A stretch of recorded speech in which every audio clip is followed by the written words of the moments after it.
द्वारका का जो दहन का काल है, उस दहन के काल में तीन प्रकार से सोचो।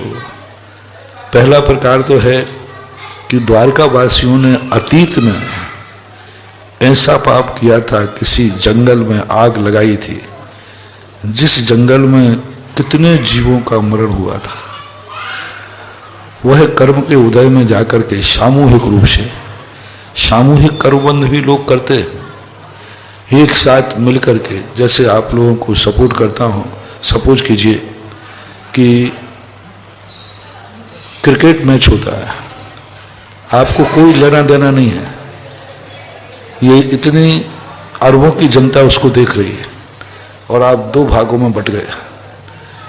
आप देखते देखते किसी एक पक्ष में होते हैं और तुरंत भाव करते ये पक्ष जीत जाए और ये पक्ष हार जाए। सटोरिया नहीं, सटोरिया का तो लोभ है कि ये जीत जाएगा तो मुझे पैसा। जो सटोरिया कुछ भी नहीं कर रहा है, मात्र यूं इस पक्ष का लेकर और दूसरे पक्ष को हराने का बात कर रहे हैं। अब कोई लेना देना नहीं है। अब ऐसे करोड़ों लोग हैं जो इस प्रकार, अब उन सबको सामूहिक कर्म का बंध हो गया। वो कर्म का बंध आगे जाकर सामूहिक आता है। एक कहानी आती है कि एक राजा ने एक हिरण को मारा। हिरण को मारते उसने तो मार दिया, लेकिन 500 जो उसके सैनिक थे उन्होंने तालियां बजा दी, क्या मेरे राजा ने इतने दौड़ते हुए हिरण को मारा। और ऐसा कर्मबंध 500 लोगों ने एक साथ कर्म का बंद हो गया। मारा एक ने, लेकिन अनुमोदना सबने कर दी, तो 500 को ऐसा कर्मबंध हुआ। बाद में जाकर के वो मनुष्य बने, उनको जिस हिरण को मारा था, जिस हिरण को मारा था वह हिरण मर करके राजा हुआ। और राजा होने के बाद उन 500 जो मनुष्य बने, बिना कारण यूं देखकर क्रोध आया, इन 500 लोगों को घानी में पेल दो। सब लोग कहने राजा साहब इनकी गलती कुछ नहीं, इनको घानी में पेल दो। पेल दिया। ऐसा पाव क्यों आया?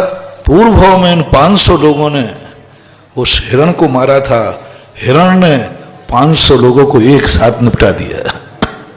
तो ये कर्म सिद्धांत एक ऐसा है जो मैं हमेशा कहा करता हूँ, जो दुख जिसके जीवन में आया हो, निश्चित समझना यह दुख तुमने किसी ना किसी को दिया है।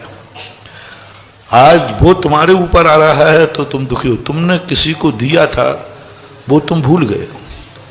उसी को याद दिलाने के लिए शास्त्र हैं, उसी को याद दिलाने के लिए हम लोग प्रवचन देते हैं कि तुम्हारे ऊपर जो दुख है, यह दुख तुमने जरूर किसी को दिया है, और वो दुख जब तुमने दिया था वो तुम्हारी बोनी थी, और अब जो तुम्हारे ऊपर आया है वो तुम्हारी फसल है। जैसा करोगे वैसा भरोगे। दूसरा श्रेय जाता है उन मुनिराज को, जो दीपायन मुनिराज को, कि उनको इतना क्रोध नहीं करना चाहिए था। इतना क्रोध कर लिया। तपस्वी तो थे कि उनके बाएं कंधे से एक आग का पुतला निकला और द्वारका जल गई, उनकी दुर्गति हुई।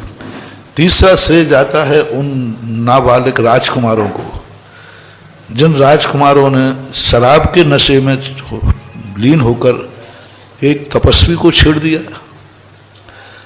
वो राजकुमार लोगों ने शराब पी ली, शराब के नशे में उन्होंने एक तपस्वी को छेड़ दिया, तपस्वी के साथ उन्होंने मारपीट कर दी, तपस्वी के साथ अभद्र व्यवहार कर दिया। उसके कारण महाराज को इतना क्रोध आया कि 12 योजन की द्वारका को उन्होंने भस्म कर दिया, क्योंकि वे राजकुमार द्वारिका के थे। इसलिए द्वारका के भस्म होने में, क्यों द्वारका भस्म हुई, उसके 3 कारण हैं। मां 2 प्राणी बचे थे, बलराम और श्री कृष्ण। इन दोनों ने वहां से बच के निकल गए, बाकी सारे द्वारका वासियों को एक साथ सामूहिक रूप से मरण होना पड़ा, जल करके भस्म हुए।